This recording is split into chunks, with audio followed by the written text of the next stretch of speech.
Shalom, graça e paz da parte de Deus. Eu sou o pastor Ederson Silva e no vídeo de hoje nós vamos estar ministrando mais uma aula.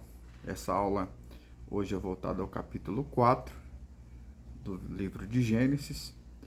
E você que já faz parte aí, né, do nosso grupo no WhatsApp de alunos, eu desejo que você assista, faça as suas anotações, porque essa aula ela vai trazer, de certa forma, um entendimento e uma boa compreensão do texto, tá?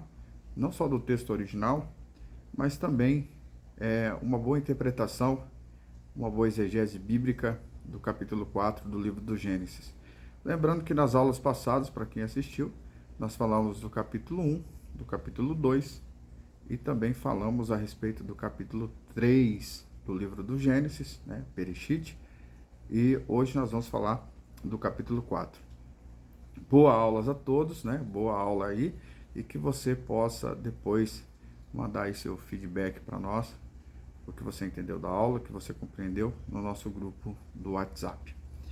Gênesis capítulo 4, eu estou com a versão judaica das Escrituras, mas você pode acompanhar aí na tua versão, né? Seja ela João Ferreira de Almeida corrigida, atualizada, seja qual for aí, né, a nova linguagem de hoje, a nova versão internacional, você pode aí verificar os textos, seja na King James, seja na Jerusalém, o texto que nós vamos fazer aqui a leitura.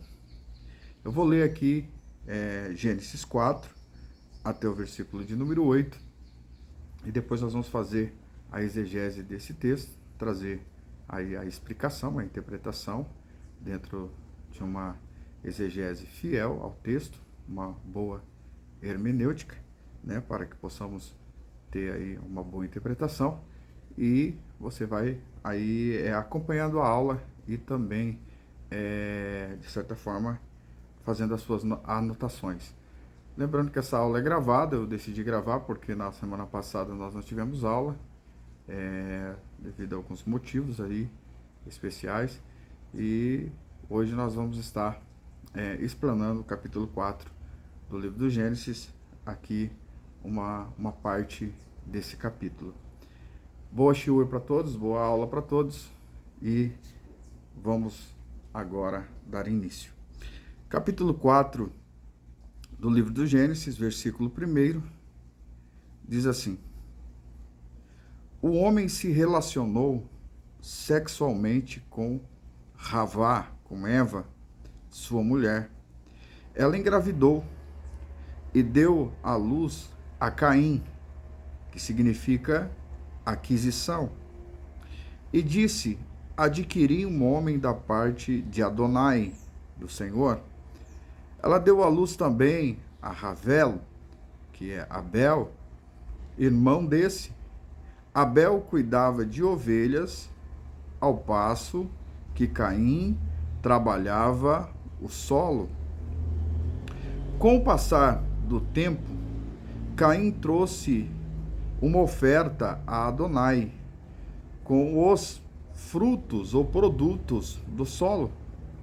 E Abel, Ravel, trouxe também os primogênitos de suas ovelhas, incluindo a sua gordura. Adonai aceitou a Abel e a sua oferta, mas não aceitou a Caim e a sua oferta. Caim ficou muito irado e a sua face expressou tristeza. Adonai disse a Caim: Por que você está irado? Por que andas abatido? Se você fizer o que é bom, não devera erguer a cabeça? E se não fizer o que é bom, o pecado espreita junto à porta. Ele o deseja, mas você pode dominá-lo. Caim conversou com Abel, seu irmão. Então, certa vez, quando eles estavam no campo, Caim atacou Abel, seu irmão, e o matou. Um texto bem conhecido dos alunos aí, né? E durante muito tempo nós ouvimos aí muitas ministrações acerca de Caim e Abel, e há aqueles que até mesmo forçam o texto, né, de certa forma, para uma interpretação de um pensamento muito usado nas igrejas, que é o pensamento doutrinário acerca do dízimo. Mas esse texto não se deve ser interpretado como o ato de Abel e Caim, ou de Caim e Abel, como um ato dizimal. Não existia nenhuma forma de dízimo nesse texto.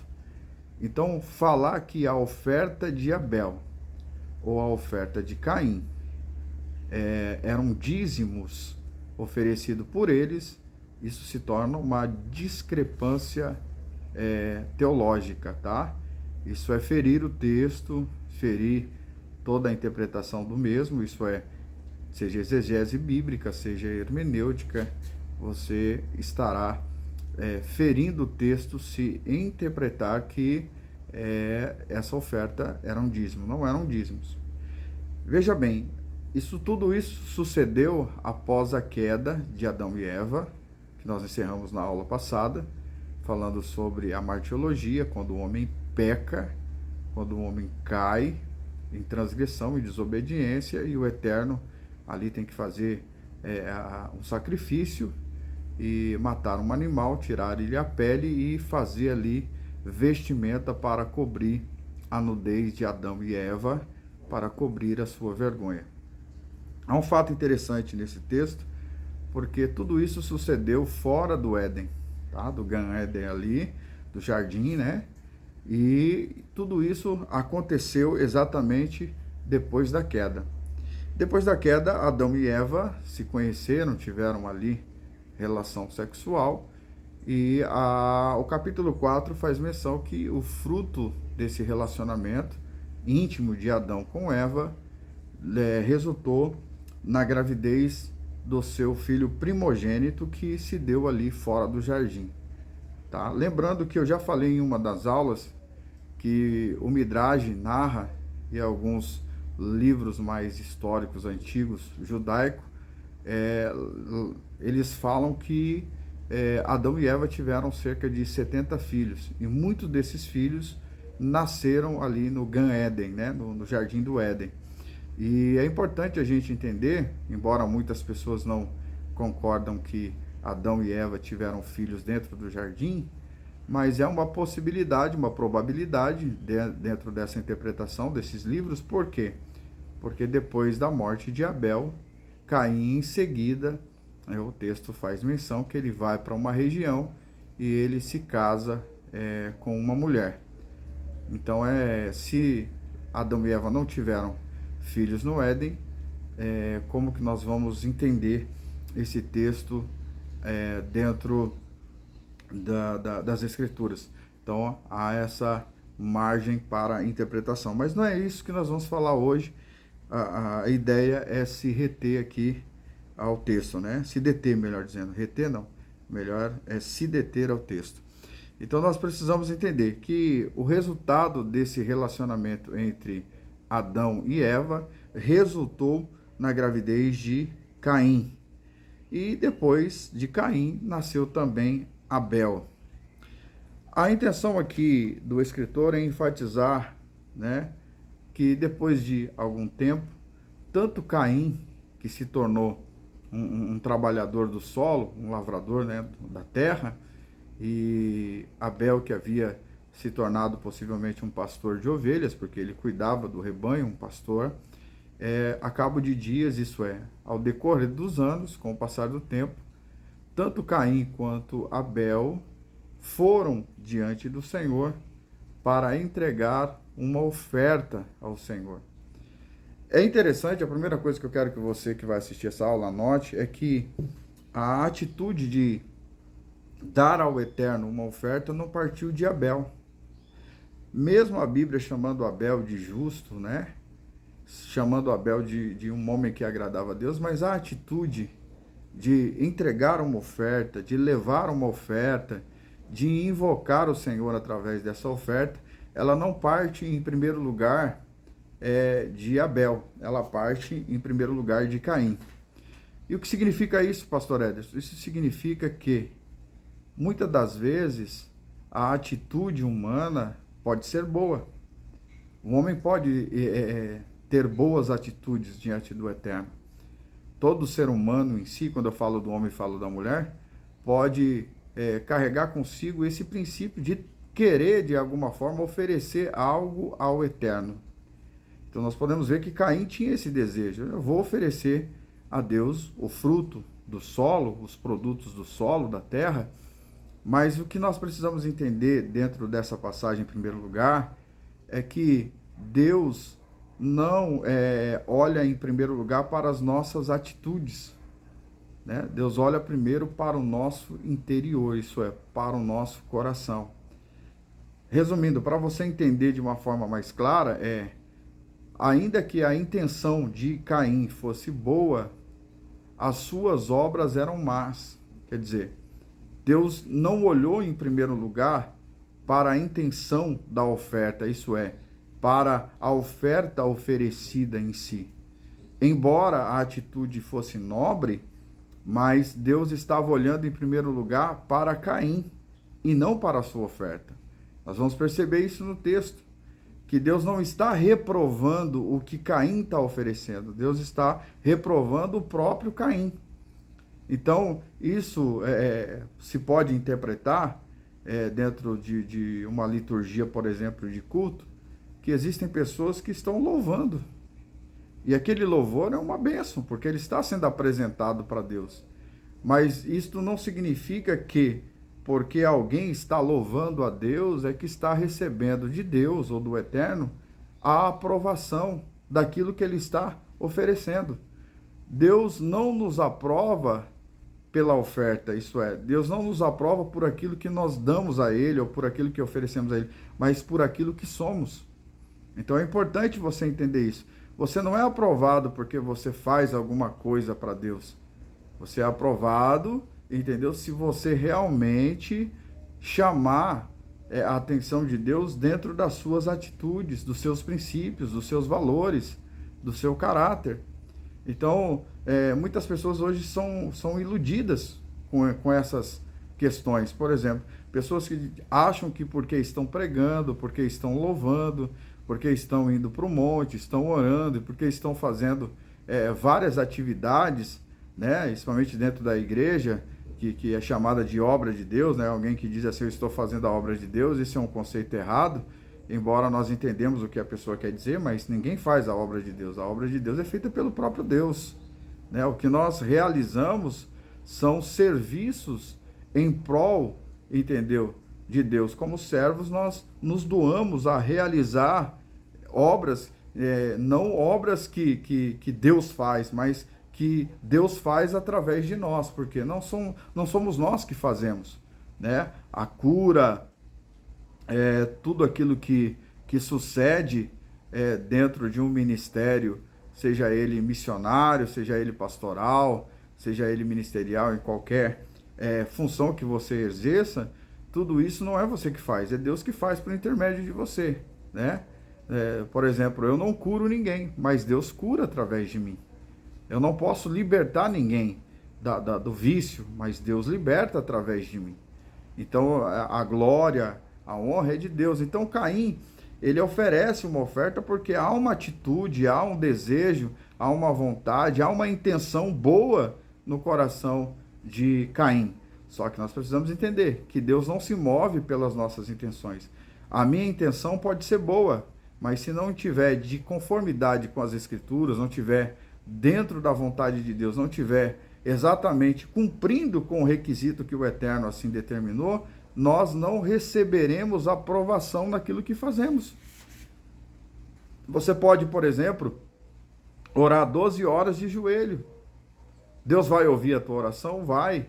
A questão não é Deus ouvir, porque Deus ouve a oração até do ímpio.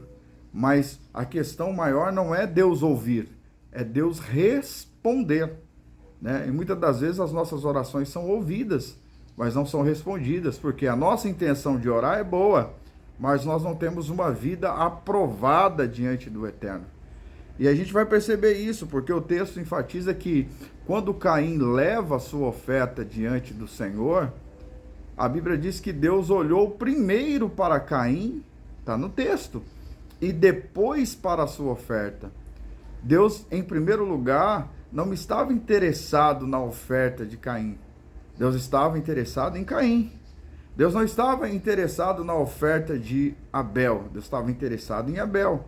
E aqui que as pessoas se enganam, porque alguns pregadores que ministram esse texto, e que talvez já mencionou ensinando esse texto, eles dizem que a aprovação de Caim se deu pela oferta que ele ofereceu, como se as ovelhas e a gordura da oferta de Abel fosse melhor do que os frutos e produtos da terra que Caim ofereceu, como se Deus fizesse acepção. Não, se você me oferecer manga, se você me oferecer abacaxi, se você me oferecer laranja, eu estou soltando frutos da terra, se você me oferecer o caqui, a goiaba, não, eu não vou querer.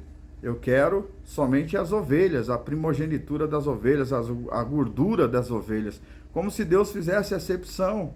Isso não é verdade, porque quando nós olhamos, por exemplo, para o conceito de sacrifício, de holocausto, de oferta, a gente vai ver que o próprio Deus, depois lá na lei, né, dada a Moisés lá no monte, nós podemos ver que um dos princípios da lei do holocausto, do sacrifício, é que o próprio Eterno dividiu isso em 5 partes, fazendo com que o rei, né, pudesse dar ali a sua oferta, o seu sacrifício.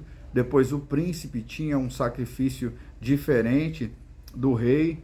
Depois vinha o sacerdote, né, que era o sumo sacerdote, que colocava ali um bezerro no altar do holocausto todas as manhãs. Depois vinha o sacrifício do povo. E por último, nós tínhamos ali dentro daquela escala até mesmo a oferta que era oferecida pelos pobres, que eram 2 pombinhas, né? Que eram 2 rolinhas. Então, na verdade, Deus não faz acepção. O mesmo que dava lá, por exemplo, o rei, que podia oferecer um bode, que poderia oferecer um cabrito, o mesmo que oferecia lá o boi, e oferecia a pombinha, a rolinha, tinha o mesmo valor diante do Eterno. Deus ia receber o bezerro que era colocado no altar do holocausto pelo sacerdote, da mesma forma que Deus ia receber o par de rolinhas ali, de pombinhos, que eram oferecidos pelo pobre. Então, o valor nunca foi importante para Deus, mas mais do que a intenção, do que a oferta, é aquele que está ofertando no altar. E o texto é bem claro em dizer que Deus atentou para Caim e depois para a sua oferta, né? Então esse texto nós precisamos interpretar desta forma, como está escrito. Se Deus primeiro olhou para Caim e depois para a sua oferta, olhou para Abel e depois para a sua oferta, isso significa que aquele que oferta é maior do que o que está sendo ofertado, tá? Por exemplo, vou dar um exemplo para vocês aqui, que vocês que são pregadores, depois vocês podem usar.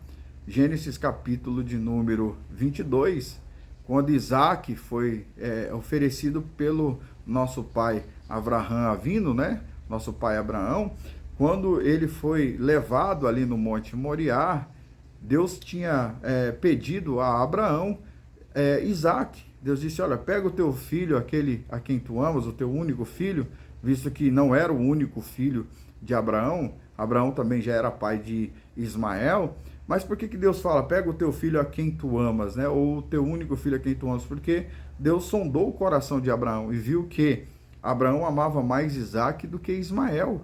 Dá para se entender desta forma porque o texto enfatiza isso.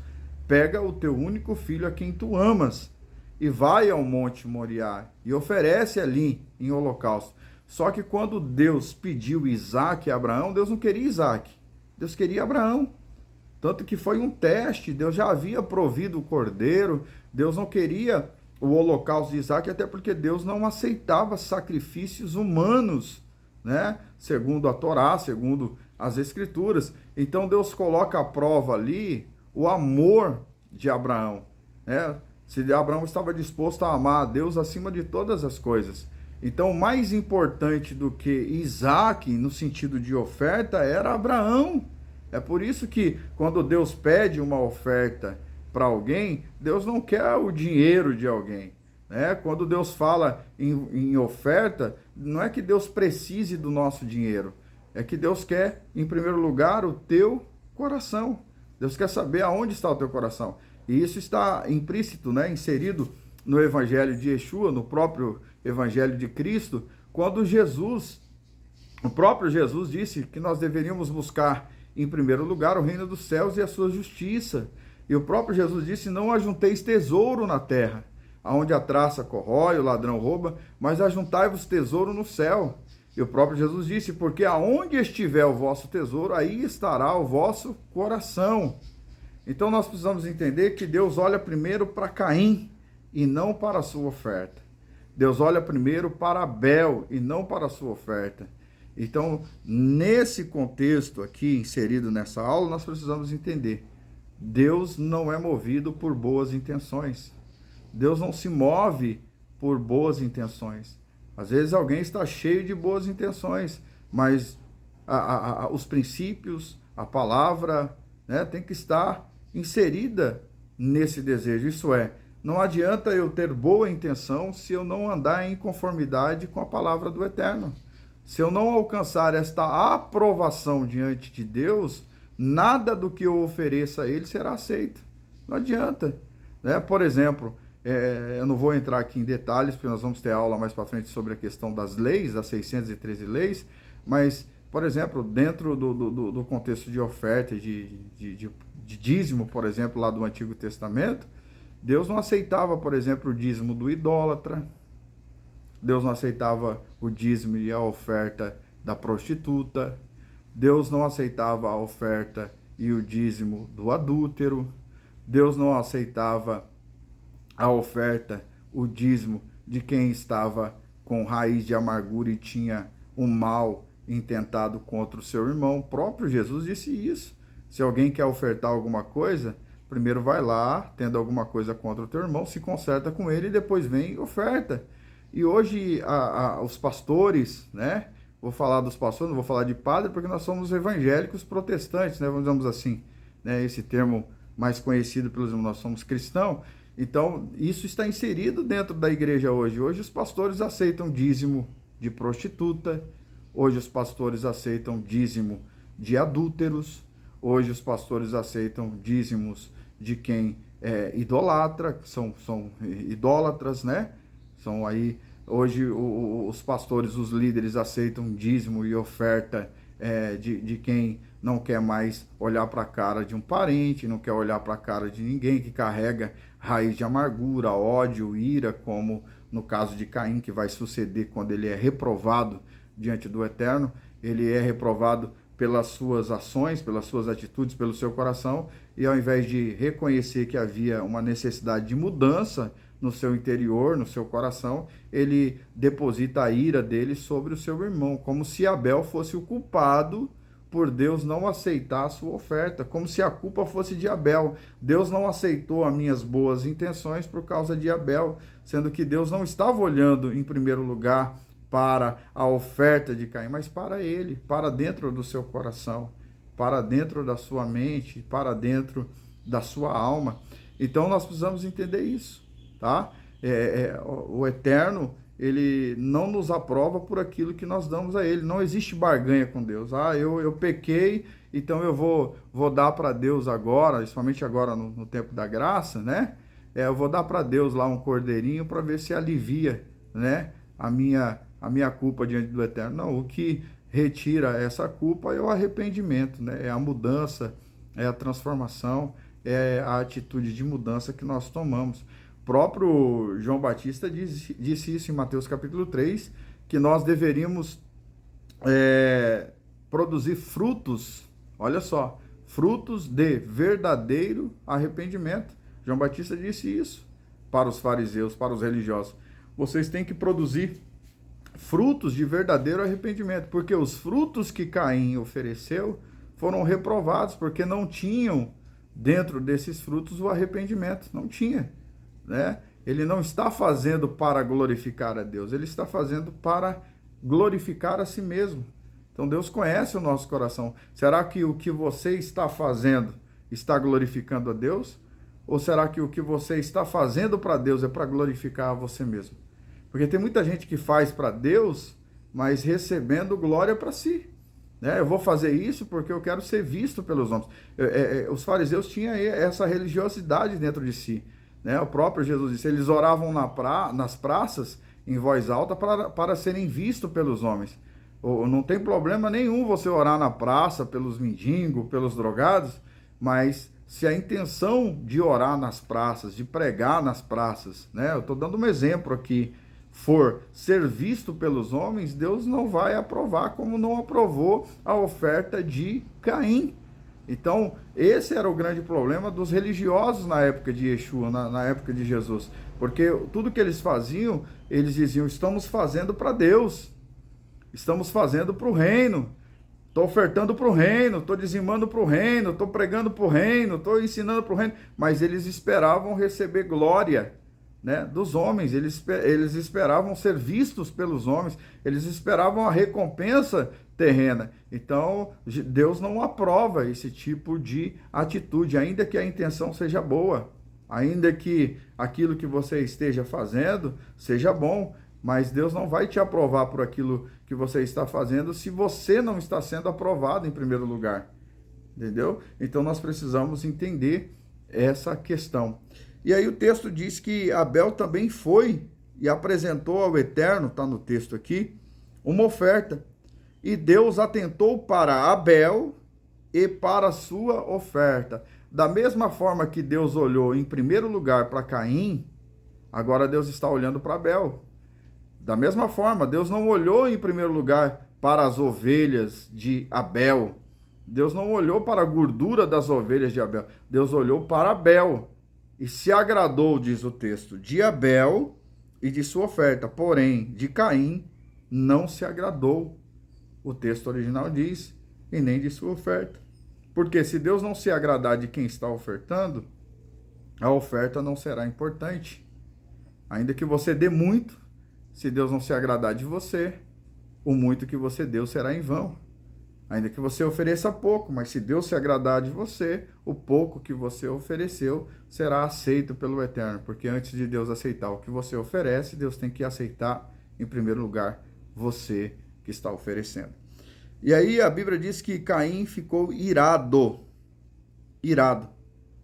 E Deus foi ter uma conversa com Caim. A ira de Caim foi tão grande que caiu-lhe o semblante. E no texto aqui hebraico diz que a sua alma ficou abatida, o seu semblante ficou entristecido. A tristeza foi grande na face de Caim, ele ficou triste. Por quê? Porque ele achou que Deus ia aprovar as suas boas intenções, mesmo ele não sendo aprovado dentro desse requisito do Eterno, dentro daquilo que Deus contemplou nele. E Deus falou para ele, por que tu andas irado? Por que você anda triste? Olha o que diz o texto. Eu vou ler para vocês o texto aqui. E diz assim, e Adonai disse a Caim, por que você está irado? E por que a tua alma anda abatida? Se você fizer o que é bom, não devera erguer a cabeça. Em outras palavras, tá? Eu vou traduzir esse texto aqui do hebraico para você. O que Deus está dizendo é o seguinte, você não foi aprovado, Caim, porque a sua oferta é boa, sua oferta é boa. Só que você deveria ser bom como a sua oferta. Se fizeres o que é bom, tá vendo? Se fizeres o que é bom. O que Deus está dizendo é o seguinte, não adianta a sua oferta ser boa se você não é bom. Não adianta. Eu vou aqui trazer, para uma linguagem mais atualizada, só para vocês entenderem o que o Eterno está querendo dizer no texto original aqui. É assim, a oferta é boa, viu, Caim? Mas você é ruim. Você não presta. Você não muda as suas atitudes. Seu coração é perverso. Entendeu? A sua conduta é perversa. Havia um interesse por trás dessa oferta.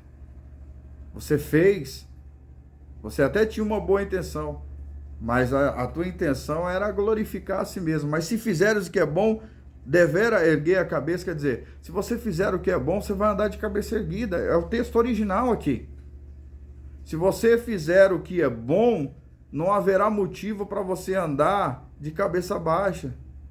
Se você fizer o que é bom, não haverá motivo para você andar envergonhado. Mas se fizeres o que é bom, devera erguer a cabeça. Quer dizer, quando nós andamos corretamente, quando nós fazemos o que é bom, nós andamos de cabeça erguida. O que o Eterno está dizendo: ei, Caim, é só você fazer o que é bom, que você vai andar de cabeça erguida. Eu sou muito mais do que a oferta que você ofereceu. O que eu quero com você, Caim, é muito mais do que uma atitude boa, uma boa intenção. Eu quero uma intimidade, eu quero um relacionamento, um diálogo, eu quero algo mais profundo. Aquilo que Abel entendeu. Aquilo que Abel conseguiu, de certa forma, a agradar ao Eterno. Então, se fizeres o que é bom, devera andar de cabeça erguida. Está no texto original. Você quer andar de cabeça erguida? Faz o que é certo. E fazer o que é certo, muitas das vezes, não é pregar, não é cantar, não é orar, não é você ofertar.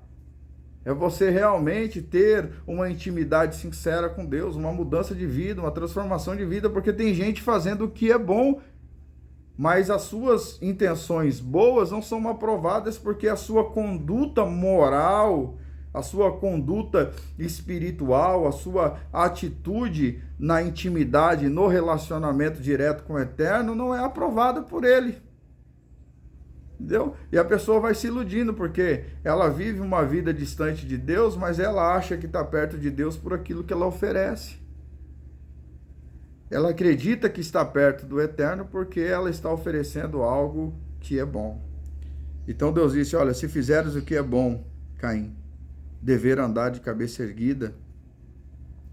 E se não fizeres o que é bom, o pecado espreita junto à porta. Quer dizer, o pecado está aí, batendo. E ele o deseja. O texto original diz assim, olha, eu estou aqui transliterando português, e ele o deseja, mas você pode dominá-lo. O que o Eterno está dizendo é, a cada dia que passa, Caim, essa tristeza, esse abatimento de alma, porque eu aceitei a oferta de Abel, porque eu agradei de Abel e de sua oferta, melhor dizendo, isso tem te dominado de tal forma que o pecado que está aí na porta do teu coração, ele vai te dominar. O pecado, ele te deseja. E é interessante que o texto original não diz que Caim desejava o pecado, mas o pecado te deseja, está no texto original. O pecado te deseja, mas cabe a você dominá-lo. Então, nós podemos ver que essa cobiça, né, pelo pecado, fez com que o pecado desejasse de tal forma Caim, ao ponto de dominar as suas ações. O pecado desejou de tal forma o coração de Caim que ele deixou o pecado entrar, né? Porque a palavra espreita a porta aqui está dizendo o seguinte: você abriu uma brecha, você abriu um pedacinho do teu coração para que o pecado desejasse entrar em sua alma, para que o pecado desejasse entrar no teu coração. E ele vai te dominar, porque se você não domina o pecado, ele te domina. É isso que o Eterno está dizendo. Cabe a você dominá-lo, mas se você não dominá-lo, pode ter certeza que você será dominado pelo pecado. E aí o texto diz assim, eu estou falando do texto original aqui, trazendo para o português: Caim conversou com Abel, seu irmão. E aí encerra: então certa vez, quer dizer, não foi no mesmo dia, não foi na mesma hora, não foi depois da oferta de Abel, depois de Deus se agradar, não. O que acontece? Caim conversou com Abel. Quando o texto original diz que Caim conversou com Abel, dá-se a entender que essa conversa foi exatamente a respeito do sacrifício. Caim, ele se fez de arrependido, né? Ele usou de falsidade, de engano, dizendo, não, meu irmão, tá tudo bem. Deus já falou comigo, eu já entendi que eu não posso andar entristecido, eu tenho que mudar minha conduta, eu tenho que mudar minhas atitudes, eu preciso ter intimidade com o Eterno.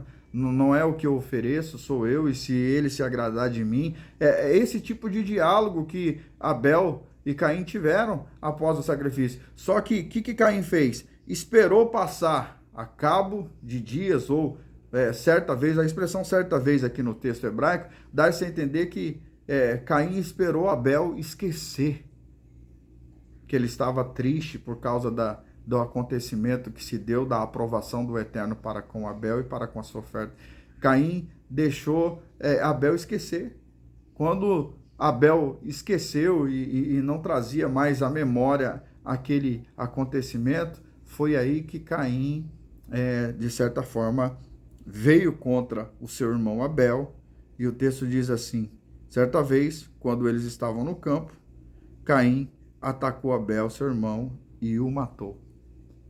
Então, quer dizer, Caim usou de falsidade, esperou os dias passar. Quantas pessoas estão agindo como Caim nos nossos dias, né? As pessoas vão lá, oh, me desculpa, meu irmão, não, tá tudo bem e tal.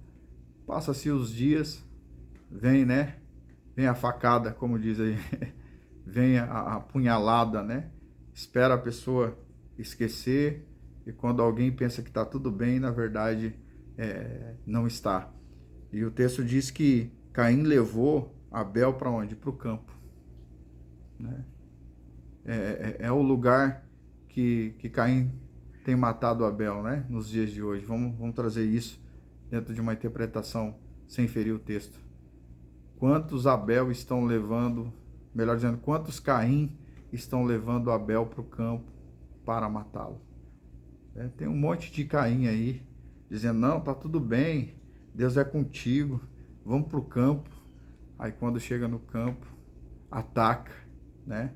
O vulnerável Abel, que não está apercebido, né? E lá no campo, Caim matou Abel. Derramou seu sangue de tal forma que quando Deus pergunta para Caim, você já sabe a resposta, ele vai dizer, não sou guardião do meu irmão. E Deus vai falar, mas eu já ouvi, o sangue de Abel clama por justiça. Eu já falei sobre isso dentro de uns estudos, que o sangue aqui não é o sangue líquido, né? Aqui é a descendência de Abel, né? Clama por justiça. E é interessante que o próprio Eterno diz, olha, e a terra será maldita por sua causa, porque abriu a boca para receber o sangue do teu irmão. Em outras palavras, Deus está dizendo, eu não criei a terra para receber sangue, eu criei a terra para receber semente. E no lugar da semente, a terra começou a receber o sangue, e o sangue de Abel, que foi recebido pela terra, fez com que a terra fosse amaldiçoada. E o próprio Deus disse, por causa do sangue do teu irmão, a terra será maldita. E a partir de hoje, todas as vezes que fores lavrados a terra, você vai ter trabalho, porque vai ter praga, vai ter, né? Vai ter ali espinhos, vai ter abrolhos, né? Vai crescer pragas sobre a terra por tua causa, porque a terra não foi criada para receber sangue, mas foi criada para receber semente. Essa é a aula de hoje. Depois nós vamos dar continuidade a esse texto, dar continuidade aí aos nossos estudos. Deus abençoe a todos. Depois comentem aí, quem assistiu a aula, o que vocês acharam, o que vocês aprenderam. E graça e paz da parte de Deus. Eu vou encerrar por aqui, são 40 minutos de aula e eu não tenho muita memória no celular. Então nós vamos encerrar a aula de hoje. Que Deus vos abençoe, que o Eterno seja com todos. Shalom, graça e paz.